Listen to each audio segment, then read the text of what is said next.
He whistled that recent refined ballad, "I want to go back to Oregon and sit on the lawn and look at the dawn. Oh, mother dear, don't leave a me here. That leaves so sere in the fall of the year. I want to go back to Oregon, the dear old Oregon."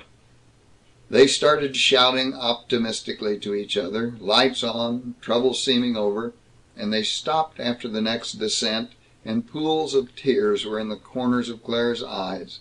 The holdback had not succeeded.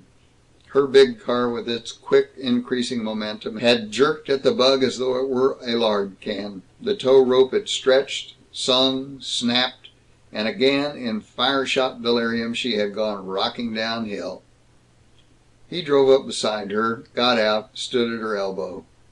His "I'm a bum inventor, we'll try something else," was so careless that, in her nerve-twanging exhaustion, she wailed, "Oh, don't be so beastly cheerful. You don't care a bit." In the dusk she could see him straighten, and his voice came sharp as he ignored the ever-present parental background and retorted, "Somebody has got to be cheerful. Matter of fact, I worked out the right stunt coming down." Like a man in the dentist chair recovering between bouts, she drowsed and ignored the fact that in a few minutes she would again have to reassemble herself, become wakeful and calm, and go through quite impossible maneuvers of driving. Milt was, with a hatchet from his camping kit, cutting down a large scrub pine. He dragged it to the Gomez and hitched it to the back axle. The knuckles of the branches would dig into the earth and the foliage catch at every pebble. "There, that anchor would hold a truck," he shouted. It held. She went down the next two hills easily. But she was through. Her forearms and brain were equally numb. She appealed to Milt, "I can't seem to go on any more. It's so dark, and I'm so tired." "All right. No ranch houses anywheres near, so we'll camp here, if Mr. Boltwood doesn't mind." Claire stirred herself to help him prepare dinner. It wasn't much of a dinner to prepare. Both cars had let provisions run low. They had bacon and petrified ends of a loaf and something like coffee, not much like it.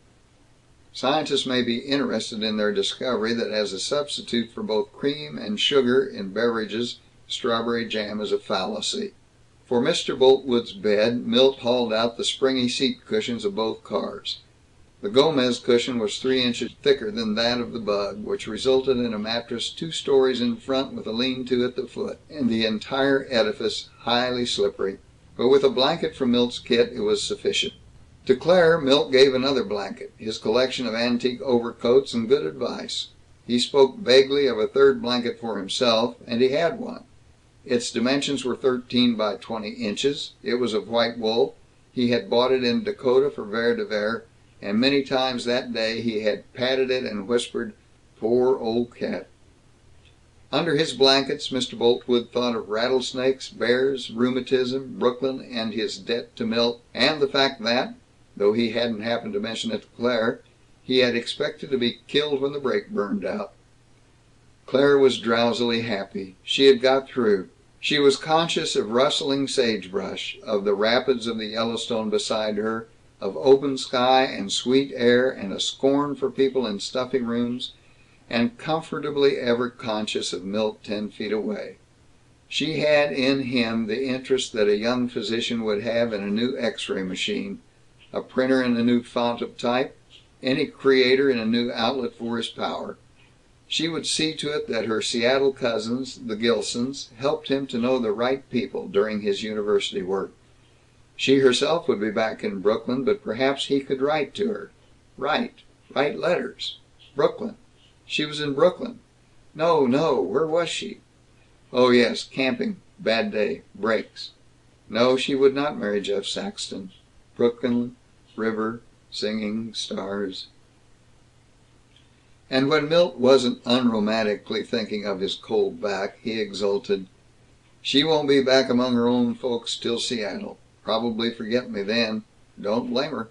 But till we get there, she'll let me play in her yard. Gee, in the morning I'll be talking to her again, and she's right there, right now."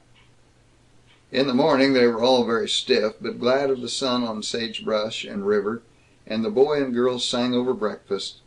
While Milt was gathering fuel, he looked up at Claire, standing against a background of rugged hills, her skirt and shoes still smug, but her jacket off, her blouse turned in at the throat, her hair blowing, her sleeves rolled up, one hand on her hip, erect, charged with vigor, the spirit of adventure. When her brake had been relined at Livingston, they sauntered companionably on to Butte.